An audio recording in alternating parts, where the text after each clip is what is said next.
Hola, mi nombre es Evelyn María Rodríguez Palazuelos y yo voy a hablar un poco sobre qué es el TOC. Empezando por qué es el TOC, por sus siglas en inglés Theory of Constraints, también conocido al español como teoría de las restricciones, denominado también como la teoría de las limitaciones, es una filosofía adoptada por la gestión empresarial y por la cadena de suministros. Esta fue establecida por el doctor en física Goddard. Fue publicada en 1984 y esta se basa en que un sistema, ya sea una planta de producción, una cadena de suministros, una empresa, está formado por elementos independientes y que al igual que en una cadena, el sistema solo puede ser tan fuerte como su eslabón más débil, es decir, su restricción o su cuello de botella. Aunque esto pueda parecer evidente,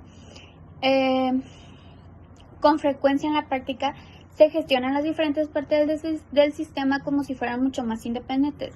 Por ejemplo, en una empresa, ya sea en sus diferentes áreas, ya sea marketing, atención al cliente, ventas, producción, etc., se ponen sus objetivos locales y se espera que la suma de estos objetivos den el igual a la optimización global de la empresa. Aunque esto desafortunadamente no da tan buenos resultados. La empresa siempre debe verse como un todo y establecer una filosofía de mejora continua en la que además de optimizar los procesos se asegure la fluidez, la comunicación y la creación de valor entre ellos. En resumen, el TOC se centra en identificar los eslabones más débiles y en las verdaderas restricciones para mejorar en ellos, y se tendrá un impacto global dentro de la empresa. Cuando la restricción del sistema es un cuello de botella relativamente fácil, se identifica de forma objetiva. Por ejemplo, si una restricción física, ya sea una máquina o un espacio del almacén, se puede aplicar o focalizar 5 pasos. El primer paso es identificar las restricciones o cuellos de botella del sistema. Cuando se identifica correctamente el cuello de botella del sistema, centrar los esfuerzos o en su optimización proporciona el camino más rápido para una mejora notable de los resultados globales y sienta las bases para el crecimiento. Como segundo paso es decidir cómo explotar estas restricciones, o sea, aprovechar al máximo el recurso que representa el cuello de botella. Por ejemplo, si la restricción del sistema es una máquina en concreto en la planta de producción, habrá que asegurarse que dicha máquina funcione siempre a su pleno rendimiento. Como tercer paso, tenemos subordinar todas las decisiones de acuerdo a la explotación de las restricciones. Consiste en subordinar o sincronizar todos los recursos que no son una restricción al ritmo de la restricción del sistema. Como 4, elevar las restricciones. Una vez que la capacidad del recurso que representa la restricción del sistema ha alcanzado la máxima capacidad, entonces es momento de elevarlo invirtiendo en más equipamiento o tecnología. Como último y quinto paso, si al seguir los pasos anteriores una restricción deja ya de serlo, volver a repetir. Es el proceso desde el paso 1, procurando no dejarse llevar por la inercia, es decir, adoptar una filosofía de mejora continua. Hola, soy Jesús Humberto Salazar Salcido. Generalizando lo que mi compañera dijo y tratando de hacer la información un poquito más digerible, podríamos decir que el teorema de restricciones se basa en mirar a una organización o a una empresa como el conjunto de eslabones. En la imagen nos salía, en el video nos salía la imagen de una cadena con un eslabón roto.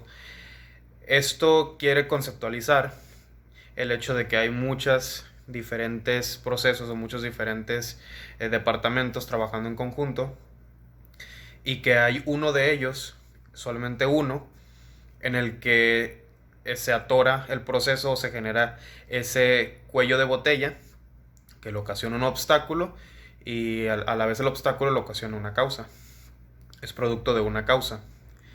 Entonces, la teoría de restricciones se enfoca en identificar cuál es esa restricción. Lo llaman la restricción, el eslabón más débil de esa cadena, o digamos la parte del proceso donde todo se atora, donde se tarda más, donde la peor parte del proceso de la empresa es lo que se identifica en el teorema de restricciones como la restricción.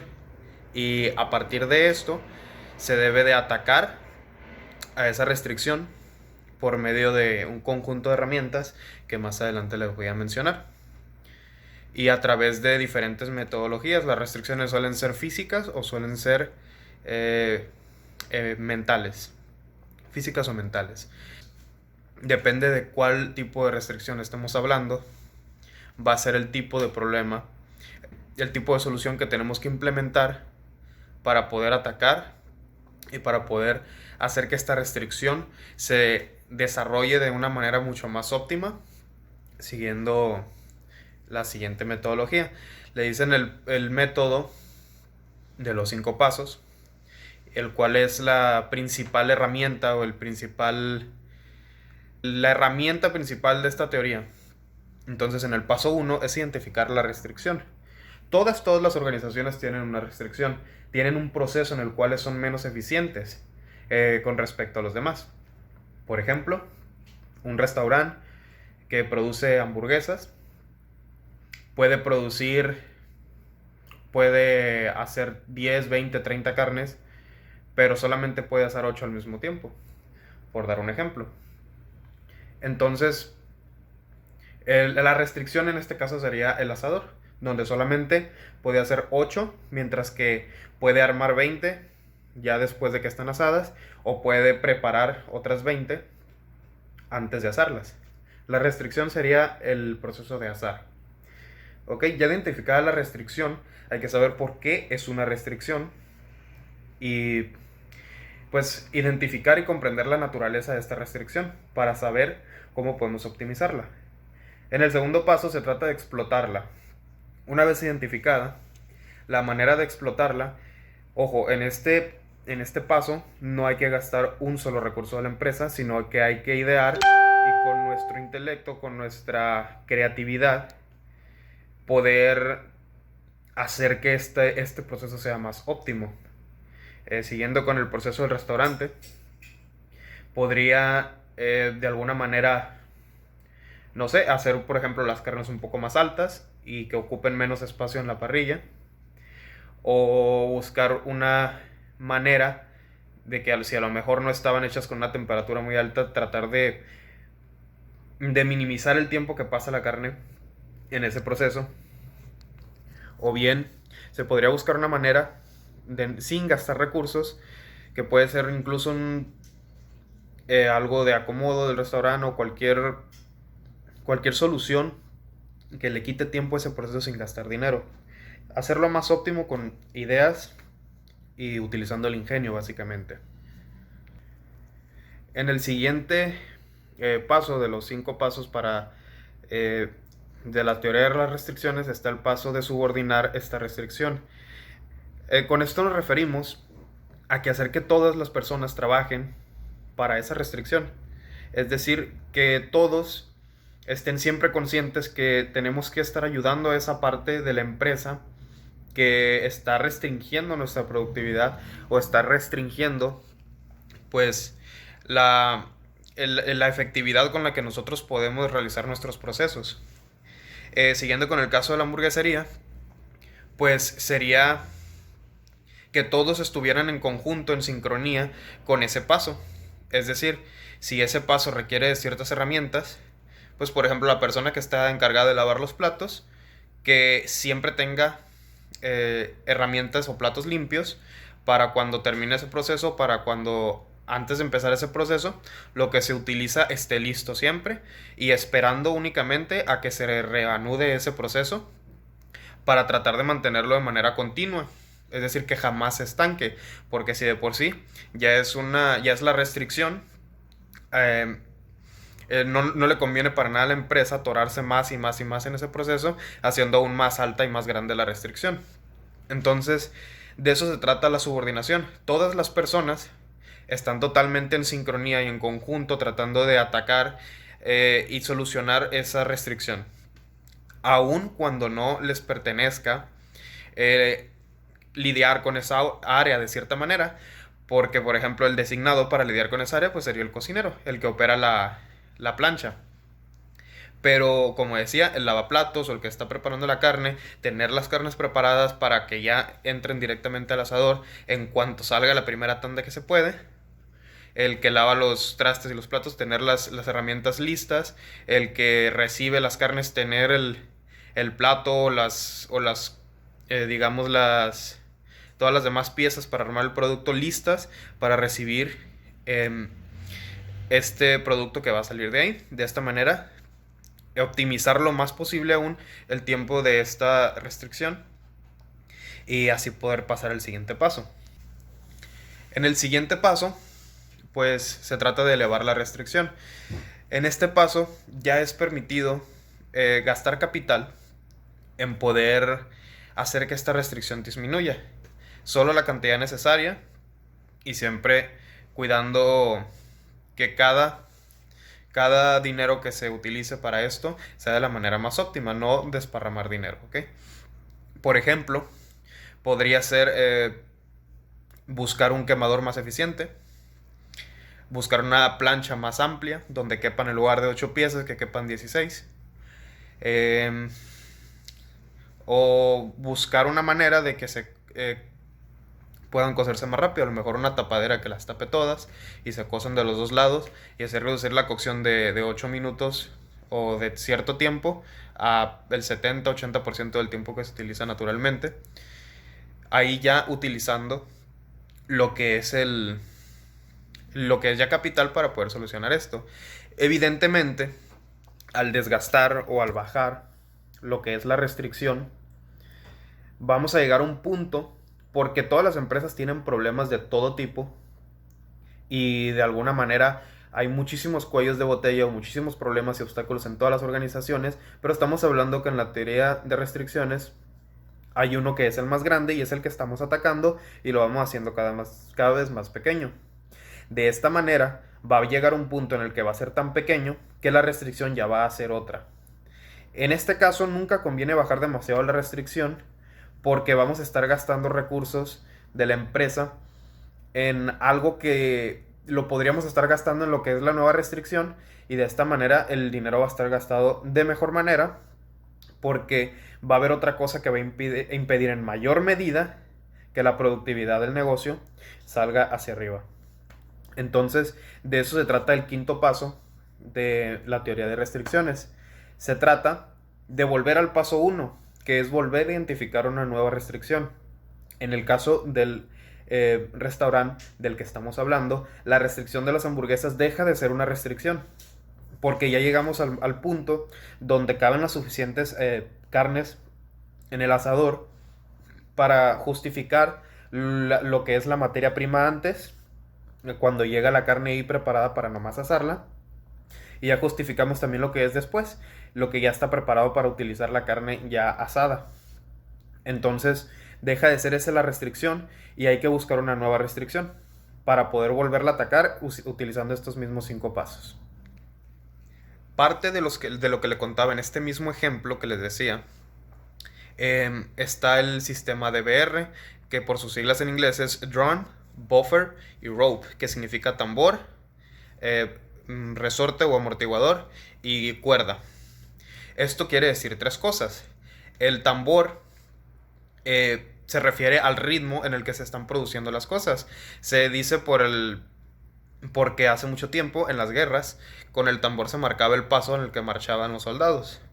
Buffer o el resorte se refiere a la amortiguación que se va a hacer en la empresa para poder salir de esas situaciones fortuitas que te quitan tiempo, dinero, esfuerzo o recursos, etcétera, de cualquier tipo. Existiría ese resorte para poder justificar o de alguna manera amortiguar, que es la palabra correcta, esa pérdida o esa salida inesperada en la línea de producción y que no se sienta o no lo sienta lo que vendría siendo la restricción, que no sienta ese cambio o pérdida de recursos. Y rope, que sería la cuerda, que sería básicamente unir a la restricción todos los demás procesos para así poder ir liberando de manera organizada para poder utilizar los recursos de la manera más prudente y más eficiente posible. Con el caso que les estaba contando del restaurante, Se trata de, por ejemplo, el dump sería marcar el paso, es decir, que tantas piezas van a salir, van a prepararse antes de entrar a la restricción. Que por ejemplo, si lo ponemos de manera sencilla, el paso 1 sería preparar la carne, el paso 2 sería asarla, que es donde está la restricción, y el paso 3 sería armar las hamburguesas con los ingredientes que también ya están preparados. En este caso, el buffer, que sería el resorte o el amortiguador, sería tener las suficientes carnes listas en caso de que deje de llegar carne para prepararla, ¿vale? Porque primero llega la carne, se prepara para que se pueda asar y después se asa.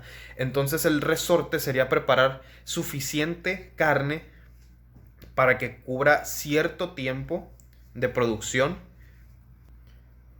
Esto obviamente se va a basar en las condiciones que nosotros conocemos de la empresa. Hay un concepto por ahí también que se llama Murphy, que se refiere a todas las cosas que pueden pasar inoportunas y totalmente fortuitas, que van a mermar nuestra producción o nuestros tiempos. Entonces, si nosotros sabemos que cuando llega a pasar algún problema con la carne, en el mismo ejemplo que estamos hablando, lo que tenemos que hacer es, por decirlo, cuando pasa este problema, siempre nos tardamos 1 hora o 1 hora y media o 2 horas en volver a surtir esa carne con otro proveedor, o que el proveedor nos responda de nuevo y nos las vuelva a surtir. En ese caso, nuestro buffer o nuestro resorte amortiguador se trata de colocar ese tiempo en las carnes que necesitamos. Es decir, surtir tantas veces esos 8 minutos de cocción con carne ya lista en caso de que la producción llegue, el recibir la materia prima llegue a mermar de alguna manera o llegue a detenerse, y poder justificar esas horas y no detener inmediatamente la producción en la restricción. Porque lo peor que le puede pasar a la empresa es detener lo que de por sí ya es la restricción. Y de eso se trata el buffer, crear esa amortiguación para que la restricción, a pesar de que se pueda cortar la materia prima, pueda seguir funcionando de manera fluida. Una de las empresas que yo personalmente he estudiado, que puede encajar perfectamente en este teorema de restricciones, y la voy a usar para ejemplificar, es la aplicación de Didi Foods, que se está haciendo muy popular en este momento porque está lanzando promociones muy buenas, que el público la está viendo muy bien por eso. Y es por el lado de cómo funciona la aplicación en sí. Esta aplicación básicamente recibe la materia prima, que se puede decir que es cuando se hace el producto, básicamente se hace la venta con el cliente. Ellos le mandan al proveedor, que se vendría siendo el restaurante, la orden de que prepare cierto alimento. Entonces ya el proveedor, cuando el alimento está listo, se puede decir que es cuando entró ya la materia prima a la empresa. Y el proceso principal, bueno, el que sigue de ese vendría siendo el repartidor. El repartidor tendría que recoger esa materia prima, y el proceso sería irlo a entregar hasta que llegue al cliente, y ahí se finaliza el proceso. ¿Cuál es el problema y cuál sería la restricción de esta empresa? Bueno, de acuerdo a una encuesta que yo mismo realicé, un grupo de 18 repartidores de Didi Foods, que también trabaja en otras plataformas, pero lo mencionaré más adelante, es que, por ejemplo, el repartidor puede ir por la materia prima, puede ir con el proveedor a recoger la comida antes de que esté lista. Y esto lo puede atorar de 20, 30 hasta 40 minutos únicamente esperando la comida para poder ir a entregarla. Claramente se ve que la restricción aquí viene siendo ese proceso en el que el proveedor, que viene siendo el restaurante, entrega esa comida. En mi opinión, una manera de optimizar eso sería sencillamente que el restaurante pudiera tener la opción de mandar a llamar a un repartidor una vez que la comida ya esté lista, o cuando faltan escasos minutos de que esté lista. De esta manera, el repartidor podría llegar por la comida que va a entregar al cliente cuando ya esté lista, y quitando gran parte o todo de la espera del repartidor por esa comida. Menciono esto porque hay una empresa que ya implementó un sistema DVR, que es la empresa de Uber Eats. ¿Y cómo se ve de la perspectiva del repartidor? Pues que el repartidor, cuando llega a la empresa, el pedido ya está listo, y si no está listo se puede ir y puede seguir realizando más pedidos y sacando mucho más producto para la aplicación. ¿Y cuál es el DVR en estas dos pues empresas? ¿Dónde están los conceptos? Pues bien, el concepto básicamente la amortiguación que tiene la empresa Uber Eats con respecto a Didi Foods, y esto se habló también con un asesor de Didi Foods, es la cantidad de repartidores, que se viene siendo el resorte. Didi Foods tiene esperando mucho tiempo a sus repartidores porque no tienen los suficientes en caso de que éste se retire a hacer otros pedidos para que llegue un repartidor nuevo por ese pedido y lo entreguen en un tiempo satisfactorio al cliente. Sin embargo, Uber Eats sí lo tiene y crea ese resorte. En caso de que este repartidor llegue y el pedido no esté listo, se puede ir, y ellos ya tienen una cantidad de repartidores en el área a los cuales le pueden delegar inmediatamente ese pedido, y de esta manera ellos reducen un montón de tiempo. O sea, ya su restricción ya no viene siendo esa, ya se hace otra, pero es una etapa en la que sigue la aplicación de Didi Foods, que está en su etapa de lanzamiento, y es en lo que tienen que trabajar en este momento. Uber Eats ahorita, el repartidor llega, su pedido está listo y se va, eliminando totalmente esa restricción. El sistema de BR que Didi Foods tiene que implementar es en buscar la cantidad suficiente de repartidores y tenerlas en el área para poder minimizar o quitar este tiempo. Bueno, de mi parte sería todo, y muchísimas gracias por su atención y hasta luego.